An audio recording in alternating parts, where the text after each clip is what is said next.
नमस्कार, स्वागत है आपका। शुरुआत करते हैं बड़ी खबर के साथ। चमोली में बद्रीनाथ हाईवे एक बार फिर से बंद हो गया है। नेशनल हाईवे नंदप्रयाग और गौचर कर्णप्रयाग के बीच चटवा पीपल के पास बंद हुआ है। यहां पहाड़ी से भारी मलबा आ गया। चटवा पीपल के पास बार बार पहाड़ी दरक रही है और हाईवे बाधित हो रहा है, जिसकी वजह से यात्रियों को भारी परेशानियों का सामना करना पड़ रहा है। वहीं प्रशासन ने सड़क पर फंसे यात्रियों के लिए होटल में व्यवस्था की है। सड़क खुलने तक यात्रियों को होटल में ठहराया जाएगा। तस्वीरें हम आपको दिखा रहे हैं। पहाड़ी का एक हिस्सा दरक कर हाईवे पर आ गया, जिसके चलते रास्ता एक बार फिर से बाधित हो गया है। हाईवे को खोलने की कवायद की जा रही है, लेकिन फिलहाल अभी तक कामयाबी मिल नहीं पाई है। बीआरओ की टीम यहां पर आधुनिक मशीनों के साथ हाईवे को खोलने की कोशिश कर रही है, लेकिन फिलहाल अभी इसमें चुनौतियों का सामना करना पड़ रहा है। वहीं रास्ता बाधित होने के चलते दोनों तरफ तमाम यात्री फंसे हुए हैं, जो कि मुश्किलों का सामना कर रहे हैं। लेकिन इन सब के बीच प्रशासन की तरफ से यात्रियों के ठहरने की व्यवस्था भी अलग अलग होटल्स में की गई है, ताकि उनके सामने ठहरने और खाने पीने की कोई दिक्कत, कोई परेशानी ना आए और जल्द से जल्द रास्ते को बहाल किया जा सके। ये कवायद भी चल रही है। ग्राउंड पर इस वक्त जो हालात बने हुए हैं, उससे संबंधित दो तस्वीरें हम आपको दिखा रहे हैं।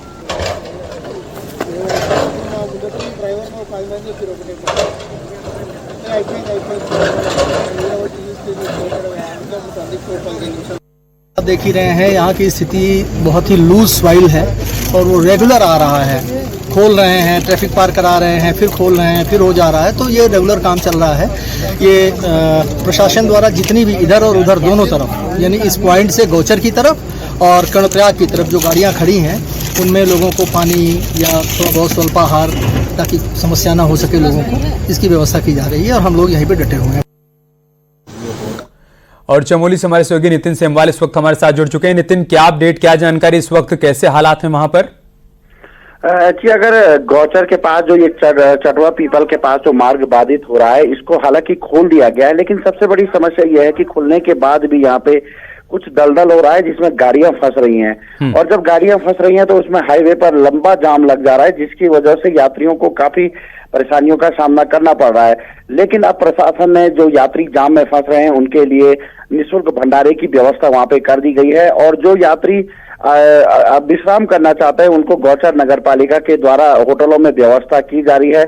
मेडिकल कैंप भी वहां पे लगा दिए गए हैं जिला प्रशासन के द्वारा, ताकि जो यात्री जाम में फंस रहे हैं उन्हें कोई परेशानी ना हो।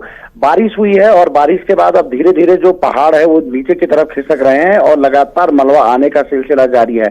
लेकिन फिलहाल अभी राहत वाली बात यह है कि चटवा पीपल के पास जो मार्ग है वो सभी प्रकार के वाहनों के लिए फिलहाल खुल चुका है। जी, बहुत बहुत शुक्रिया नितिन, आपका हमारे साथ जुड़ने के लिए और जानकारी हम तक पहुंचाने के लिए। टिहरी के केम्प्टी इलाके में पीएससी की सिपाही पर नाबालिग से रेप करने का आरोप लगा है। आरोप है कि पुलिस का जवान नितेश नौटियाल शादी का झांसा देकर लड़की के साथ कई महीनों तक रेप करता रहा। मामले का खुलासा तब हुआ जब पीड़ित गर्भवती हो गई। तबीयत बिगड़ने के बाद पीड़ित के परिजन उसको देहरादून के जिला अस्पताल कोरोनेशन लेकर पहुंचे, जहां पर पीड़िता ने नवजात को जन्म दिया। वहीं आरोपी सिपाही के भाई पर अस्पताल में पीड़िता को धमकाने का भी आरोप लगा है। मामले में पुलिस ने पॉक्सो एक्ट में केस दर्ज कर लिया है। जांच पड़ताल की जा रही है।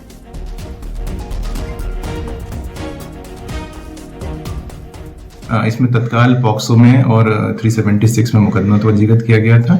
अब इसमें जो इसमें डीएनए प्रोफाइलिंग की जानी है और जो पीड़िता है उसके माननीय न्यायालय के समक्ष बयान किए जाने हैं और बाकी एविडेंस कलेक्शन का हम लोग काम कर रहे हैं।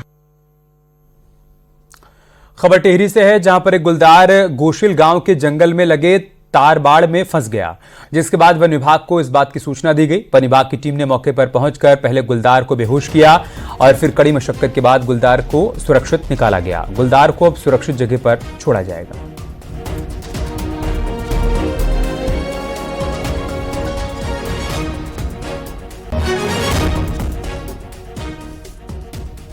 तस्वीरें हम आपको दिखा रहे हैं। तार बाड़ में ये गुलदार फंस गया। गोशिल गांव के पास की तस्वीरें हम आपके साथ साझा कर रहे हैं। बाद में वन विभाग की टीम को सूचना दी गई। टीम मौके पर पहुंची, इसका रेस्क्यू किया गया, रेस्क्यू सेंटर लेकर जाया गया है।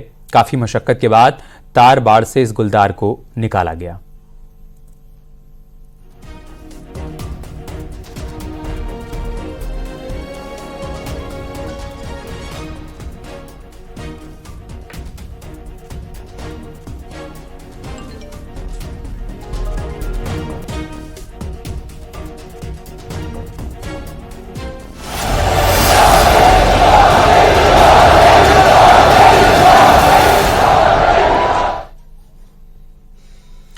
तो आज प्रधानमंत्री मोदी का जन्मदिन है और सीएम पुष्कर सिंह धामी ने पीएम मोदी को जन्मदिन की शुभकामनाएं दी हैं। वहीं पीएम मोदी के जन्मदिन के मौके पर सीएम धामी स्वच्छता ही सेवा कार्यक्रम में शामिल हुए। मुख्यमंत्री ने लोगों को स्वच्छता की शपथ दिलाने के साथ ही सड़कों पर झाड़ू लगाई। इसके साथ ही पीएम के जन्मदिन पर दून में हो रही मैराथन दौड़ को फ्लैग ऑफ किया। इस दौरान मुख्यमंत्री ने प्रधानमंत्री मोदी को जन्मदिवस की शुभकामनाएं देते हुए कहा कि उनके प्रयासों से आज स्वच्छता अभियान ने एक आंदोलन का रूप ले लिया है। उन्होंने प्रदेशवासियों से भी अपने आसपास सफाई रखने का संकल्प लेने की अपील की। 4 तस्वीरें हम आपको दिखा रहे हैं। प्रधानमंत्री मोदी के जन्मदिन के मौके पर तमाम कार्यक्रमों का आयोजन किया जा रहा है। इसी क्रम में सीएम पुष्कर सिंह धामी सफाई अभियान में शामिल हुए, लोगों को स्वच्छता की शपथ दिलाई, मैराथन दौड़ को फ्लैग ऑफ किया, हरी झंडी दिखाकर रवाना किया और साथ ही साथ उन्होंने विश्वकर्मा पूजा भी की है। आज के कार्यक्रम की 4 तस्वीरें हम आपके साथ साझा कर रहे हैं।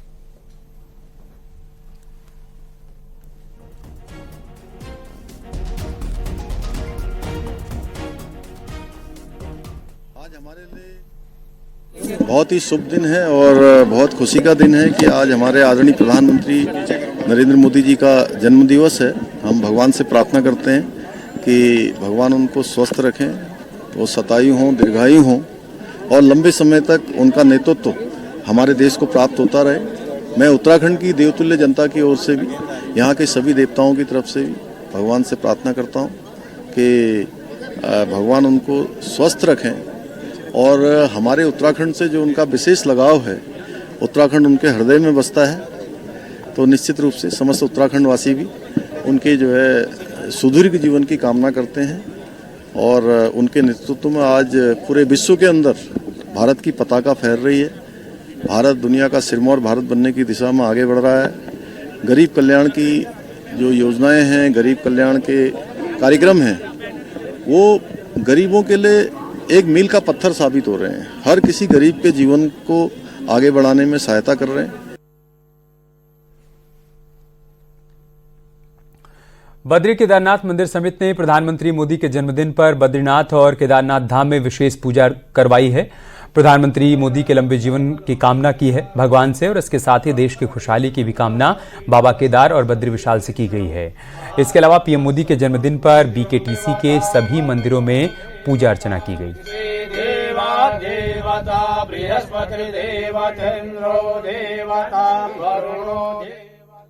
हमारे देश के यशस्वी प्रधानमंत्री श्री नरेंद्र दास दामोदर दास मोदी जी का आज नूतन वर्ष प्रवेश है। इसी संदर्भ में आज यहाँ पर श्री बद्रीनाथ केदारनाथ मंदिर समिति के द्वारा महादेव का रुद्राभिषेक पूजन किया गया और हम सब ने भगवान से प्रार्थना की कि भगवान ऐसे यशस्वी प्रधानमंत्री जी का जीवन जो है मंगलमय रहे। उत्तरकाशी में प्रधानमंत्री नरेंद्र मोदी के जन्मदिन पर यमुनोत्री और गंगोत्री धाम समेत काशी विश्वनाथ मंदिर में बीजेपी कार्यकर्ताओं ने विशेष पूजा अर्चना की। बीजेपी कार्यकर्ताओं ने पीएम मोदी की लंबी उम्र और अच्छे स्वास्थ्य की कामना भगवान से की। वहीं राज्यसभा सांसद नरेश बंसल ने भी पीएम मोदी के जन्मदिन पर मंदिर में पूजा अर्चना की।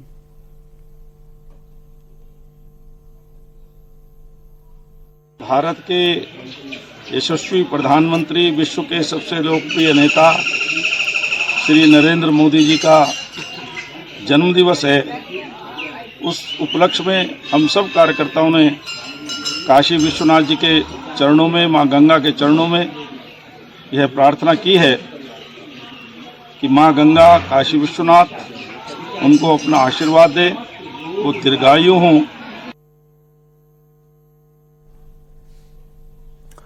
पहाड़ में मौसम से राहत मिलते ही 4 धाम यात्रा में एक बार फिर से रौनक लौटने लगी। गंगोत्री यमुनोत्री धाम में यात्रियों की संख्या बढ़ने लगी है। दोनों ही धामों में पिछले 2 दिनों में 16,000 से अधिक यात्री दर्शन करने के लिए पहुंच चुके हैं। गंगोत्री यमुनोत्री धाम में इस साल रिकॉर्ड 12,25,000 से अधिक यात्री दर्शन करने के लिए पहुंचे हैं। यमुनोत्री धाम में 5,72,000 और गंगोत्री में 6,53,000 यात्री अब तक दर्शन कर चुके हैं। वहीं प्रशासन लगातार यात्रा पर नजर बनाए हुए है।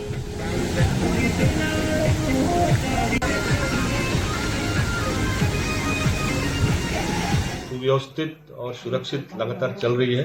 कभी ऐसा नहीं हुआ कि हमारी एक दिन में कोई 4 धाम यात्रा रुकी है। अब थोड़ा यात्रियों की संख्या बढ़ने लग गई है।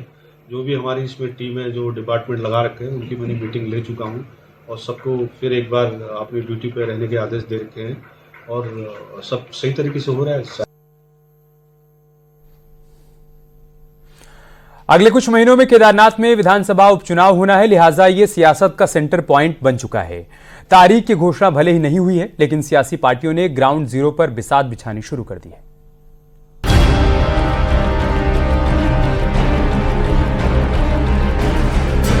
92,000 मतदाताओं वाली केदारनाथ विधानसभा सीट पर उपचुनाव कब होगा ये अभी तय नहीं है, लेकिन यहाँ चुनावी शोर जोरों पर है। बात बीजेपी की करें तो उसने केदारनाथ में बिसात बिछानी शुरू कर दी है। केदारनाथ विधानसभा में 173 बूथ हैं। बीजेपी ने इन बूथों पर 173 पदाधिकारी तैनात कर दिए हैं। बूथों के ऊपर पार्टी के 46 शक्ति केंद्र हैं। शक्ति केंद्र के ऊपर 5 मंडल हैं। हर शक्ति केंद्र और हर मंडल में भी इसी तरह एक एक पदाधिकारी की तैनाती की गई है। ऐसे करीब 200 पदाधिकारी हैं जो केदारनाथ विधानसभा के बाहर से हैं। ये केदारनाथ में डेरा डाल चुके हैं। 20 सितंबर के बाद 5 मंडलों में एक एक कैबिनेट मंत्री को भी मैदान में उतारने की तैयारी है। ये पूरी टीम घर घर जाएगी और जिस इलाके में जो समस्याएं हैं उनको टारगेट करके आचार संहिता लागू होने से पहले ठीक किया जाएगा। केदारनाथ विधानसभा में अभी पार्टी अपनी चुनाव की तैयारियों में लगी हुई है और अभी हम अपने संगठनात्मक ढांचे को मजबूत करने पे लगे हैं। पन्ना प्रमुख से लेकर के बूथ कमेटियां क्रियाशील रहें और सभी कार्यकर्ता सक्रियता के साथ में पार्टी के कार्यक्रमों को आगे बढ़ाएं। दूसरी तरफ कांग्रेस की अपनी अलग तैयारी है। कांग्रेस ने साफ कहा है कि बीजेपी पिछले 2 उपचुनाव हारने के बाद घबराई हुई है, इसीलिए केदारनाथ में जोर लगा रही है। कांग्रेस के मुताबिक जनता अब मन बना चुकी है। भाजपा डरी हुई है क्योंकि 2 बाई इलेक्शन वो हारी है। उनके लिए भी ये प्रतिष्ठा का सवाल है कि उनको ये चुनाव जीतना है। लेकिन जो हालात उन्होंने केदारनाथ में करे और जो पूरे प्रदेश में आज हालात है, तो मुझे पूरा विश्वास है कि केदारनाथ के लोग भारतीय जनता पार्टी को इस बार धूल चटाने का काम करेंगे और कांग्रेस पार्टी को वोट देने का मन लोग पहले से बना चुके हैं। इसमें कोई दो राय नहीं कि उपचुनाव होने तक केदारनाथ सियासत का केंद्र बना रहेगा। बीजेपी और कांग्रेस दोनों ही इसे गंभीरता से ले रही हैं। बीजेपी के पास मौका है कि वो 2 उपचुनाव में मिली हार के दाग को इस जीत से धो सकती है, तो कांग्रेस मंगलोर और बद्रीनाथ में जीत के बाद केदारनाथ में हैट्रिक बनाकर पूरा टेम्पो अपने नाम कर सकती है। देहरादून से न्यूज़ 18 के लिए सुनील नवप्रभात की रिपोर्ट।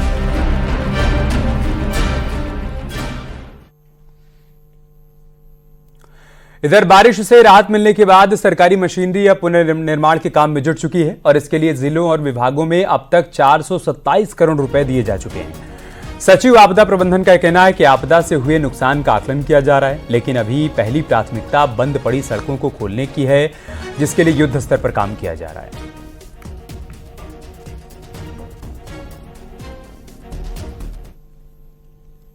लगभग 427 करोड़ रुपया माननीय मुख्यमंत्री जी के निर्देश पे अब तक जनपदों को रिलीज किया गया, विभागों को रिलीज किया गया है। की कार्रवाई की जानी है, फौरी राहत की कार्रवाई की जानी है, वो लगातार गतिमान है। आप देख रहे हैं डे 1 से कार्रवाई की जा रही है ताकि लोगों का जनजीवन सामान्य बनाया जा सके, लोगों का आवागमन सुचारू बनाया जा सके और जो मूलभूत आवश्यकताएं हैं, बिजली, पानी, सड़क, परिवहन, ये सब सामान्य किया जा सके।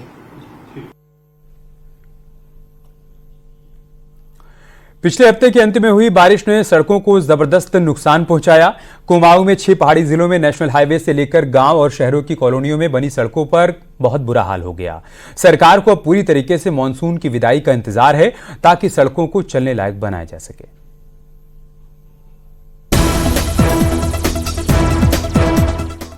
मानसून की आखिरी बरसात ने कुमाऊं में नैनीताल से लेकर पिथौरागढ़ तक सड़कों का बुरा हाल कर दिया है। लैंडस्लाइड से जहां पहाड़ों से होकर निकलने वाले 3 नेशनल हाईवे कई जगह जानलेवा बन चुके हैं, तो वहीं स्टेट हाईवे, डिस्ट्रिक्ट हाईवे और ग्रामीण सड़कों का हाल तो और भी बुरा है। मैदानी इलाकों में भी जलभराव के कारण शहरी इलाकों की सड़कों का डामर उखड़ चुका है। कुल मिलाकर कुमाऊं में 250 से ज्यादा सड़कें इस समय बुरे दौर से गुजर रही हैं। उसको अभी जैसे ही मानसून हमारा खत्म होता है उसके बाद से जितने भी विभागीय अधिकारी हैं उनको स्पष्ट निर्देश दिए गए हैं कि मानसून के खत्म होते ही गड्ढा मुक्त करने के लिए सड़कों को विशेष अभियान चलाए जाएंगे और जितनी भी सड़कें हमारी जिनको क्षति हुई है उनको दुरुस्त किया जाएगा। जाहिर है सरकारी अधिकारियों को राइट टाइम का इंतजार है। सरकार भी पहले ही हर जिलाधिकारी को स्पष्ट निर्देश जारी कर चुकी है। लगातार अभी आपने देखा होगा कमिश्नर की मीटिंग अधिकारी को निर्देश दिए जा रहे हैं कि जैसे ही बरसात खत्म होती है तमाम सड़कों पर गड्ढे मुक्त करने का काम, तमाम पानी की दिक्कत, बिजली की दिक्कत, और आप तो स्वयं मुख्यमंत्री की बैठक में लगातार प्रयास कर रहे हैं और निश्चित रूप से मैं समझता हूँ 15-20 दिन में जो दिक्कतें हैं उन दिक्कतों में अधिकांश का समाधान हो जाएगा। साफ है, सरकार की मशीनरी जल्द से जल्द सड़कों को सुरक्षित बनाना चाहती, लेकिन रुक रुक कर हो रही विदाई की ये बारिश जनता के साथ भी सरकार की भी अग्नि परीक्षा ले रही है। हल्द्वानी से न्यूज 18 के लिए शैलेंद्र नेगी की रिपोर्ट।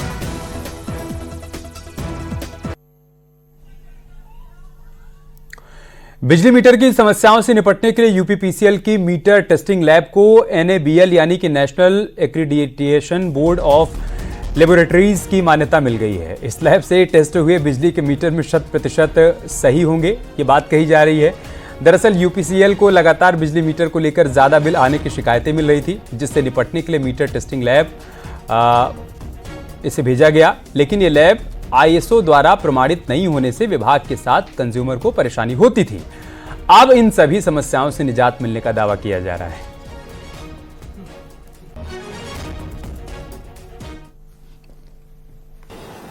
देखिए, अब जो हमारी लैब है ये इस समय NABL एक्रेडिशन आ चुकी हैं। यानी NABL एक्रेडिशन का मतलब होता है नेशनल स्टैंडर्ड के सारे मानक को पूरा करने वाली लैब, ठीक है ना। नेशनल और उस मानक से टेस्ट किए हुए जितने भी मीटर होंगे वो 100% एक्यूरेसी के होंगे। आप कह सकते हैं कि उसमें कोई भी शिकायत नहीं होगी।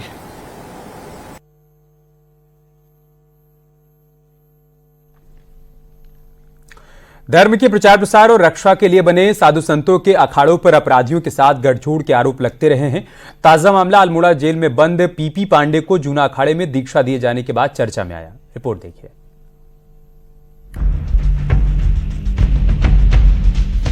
अंडरवर्ल्ड से जुड़े रहे अल्मोड़ा जेल में उम्र कैद की सजा काट रहे PP पांडे को पिछले दिनों जूना अखाड़े के थानापति राजेंद्र गिरी ने संन्यास दीक्षा देकर 5 मठों का मठाधीश बनाया तो मामले ने तूल पकड़ लिया।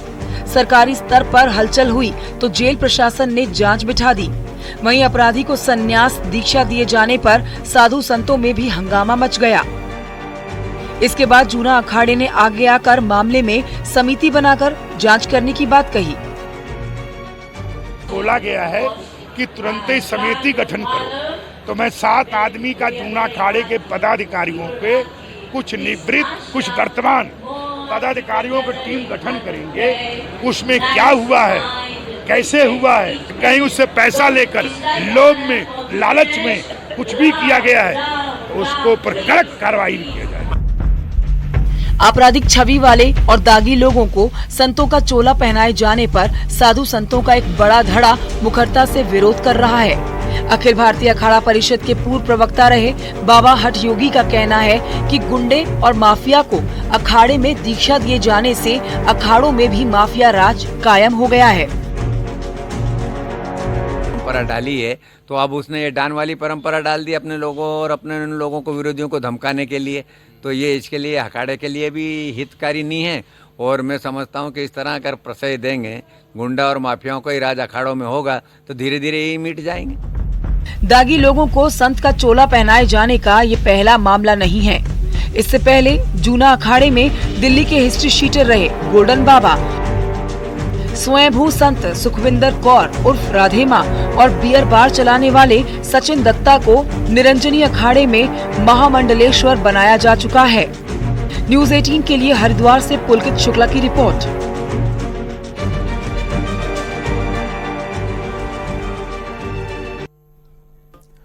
पितृपक्ष यानी कि श्राद्ध की आज से शुरुआत हो गई है। 16 दिनों तक चलने वाले पितृपक्ष में लोग अपने दिवंगत पूर्वजों के मोक्ष और आत्मा की शांति के लिए विशेष पूजा पाठ और दान पुण्य करते हैं।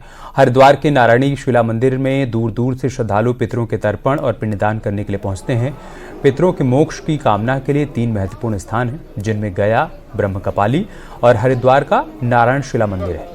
ऐसी मान्यता है कि पितृपक्ष के दौरान अपने दिवंगत पूर्वजों के प्रति श्रद्धा व्यक्त करने और दान पुण्य करने से पितरों का आशीर्वाद मिलता है और पितृदोष से मुक्ति मिलती है। ये 16 दिन का वो समय है जब हमारे पितृ हमारे घर पधारेंगे, हम उनके प्रति क्या कृतज्ञता रखते हैं, क्या श्रद्धा रखते हैं, उसको स्वीकार करेंगे और हमारे जीवन में जो भी कमी है, जो भी किसी प्रकार का अभाव है, उसको दूर करने का आशीर्वाद देकर जाएंगे। किसी भी व्यक्ति को अपने श्रद्धा सामर्थ्य अनुसार घर में ब्राह्मण को भोजन करा के उसको जो आपसे बन पड़े अपने पितरों के निमित्त वस्त्र, छत्र, पादुकाएं, चप्पल आदि दक्षिणा के साथ उनको भेंट करना चाहिए। श्राद्ध शुरू होने पर ऋषिकेश के गंगा तट पर लोग अपने पितरों के तर्पण के लिए पहुंच रहे हैं। मान्यता है कि काले तिल और जौ से गंगा तट पर तर्पण सर्वश्रेष्ठ माना जाता है। वहीं पितृपक्ष में किए दान पुण्य का फल दिवंगत पितरों को सीधा मिलता है और उनको मोक्ष प्राप्त होता है।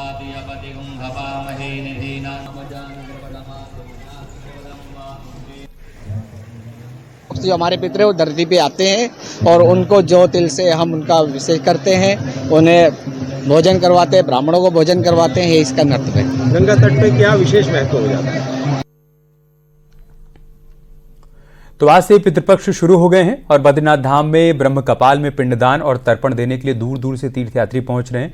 ब्रह्म कपाल में भीड़ उमड़ रही है। 16 दिनों तक बद्रीनाथ धाम में पिंडदान और तर्पण देने के लिए यात्री पहुंचेंगे। ऐसे में प्रशासन ने सुरक्षा व्यवस्था के पुख्ता इंतजाम किए हैं। बद्रीनाथ धाम में रौनक लौट आई है।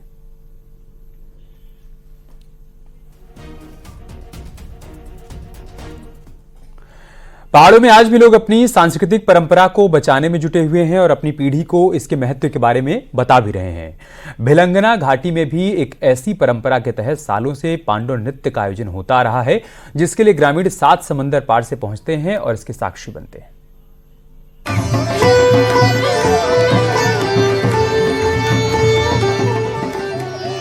टिहरी जिले की भिलंगना घाटी के सीमांत गांव में हर 3 साल में पांडव नृत्य का आयोजन किया जाता है।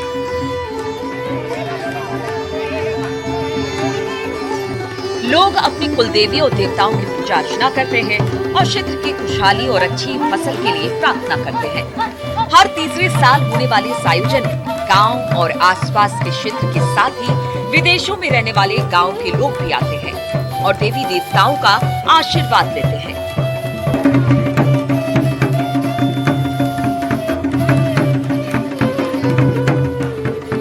साल जो हमारे पूर्वजों ने हर तीसरे साल यहाँ पे जो पांडव नृत्य का कार्यक्रम होता है, ये हमारे सभी ग्रामवासियों के लिए कुशलता के लिए और जो हमारी यहाँ जो अब फसल होने वाली है उस फसल की अच्छी पैदावार होने के लिए।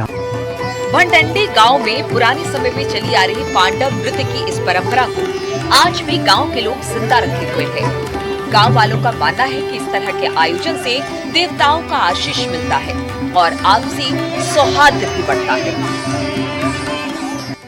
हम लोग उत्तराखंड के लोग देवभूमि के नाम से जाने जाते हैं।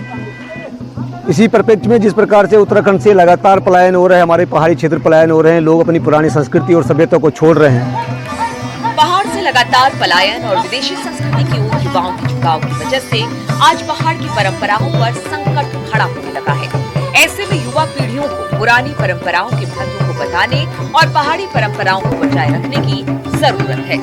टिहरी से न्यूज़ 18 के लिए सौरभ सिंह की रिपोर्ट।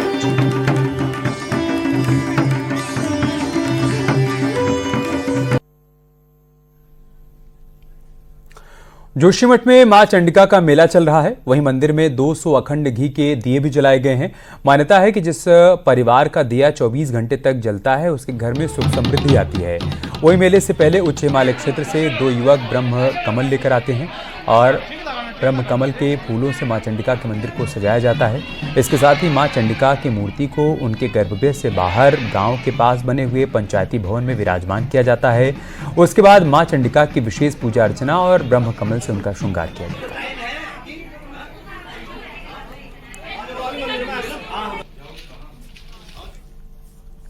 चंडिका माता का जो आखट मुकुट है, जो आखेट बना उसका, वो नरसिंह मंदिर में रहता है और केवल साल भर में एक बार जनता के बीच में फूलार जब ब्रह्म कमल आते हैं वहाँ से कैलाश से, तो अर्थ यह है कि माँ चंडिका के इस पावन अवसर पर उस ब्रह्म कमल से यहाँ पे उसकी गांव के लोग पूजा करते हैं। घी के दिए जलते हैं, कम से कम 200-150 300 जैसे अपने गांववासी यहाँ हैं, कोई देहरादून है, कोई कहीं है, लेकिन तभी 200 करीब अभी दिए जल रहे हैं और जलाते हैं। और ये दिए बुझने नहीं चाहिए।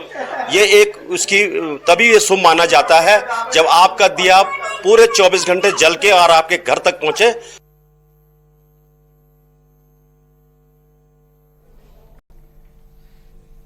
से दुग्धेश बोरा की जमानत याचिका पर आज हाईकोर्ट में सुनवाई पूरी हो गई।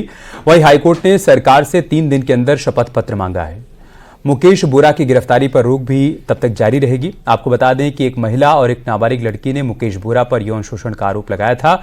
उसी मामले में फिलहाल सुनवाई को लेकर अपडेट आया है।